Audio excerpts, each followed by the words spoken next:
अस्सलामु अलैकुम रहमतुल्लाहि व बरकातुहू। ये है मोहम्मद बुरहान। पहले तो माशाअल्लाह के हैं। मोहम्मद बुरहान माशाअल्लाह से 6 मंथ के हो गए हैं और इनका सर विद इन 3 मंथ बन गया था। मोहम्मद बुरहान के सर बनाने के लिए इनके सर के नीचे एक पिर्च रखी गई, टिनी सर की एक पिर्च, और साथ में हर फीड करवाने के बाद मोहम्मद बुरहान के सर को एक बार प्रेस किया गया।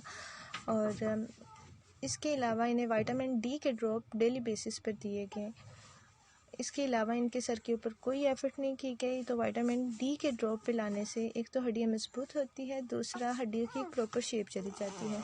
तो सर बनाने के लिए जो ख़ास, अब मैं इनके सर की शेप आपको शो कर रही हूँ कि इनके सर किस तरह से बना है। देखें, एक प्रॉपर वे में इनके सर की शेप बन चुकी है और हड्डी अंदर जा चुकी है।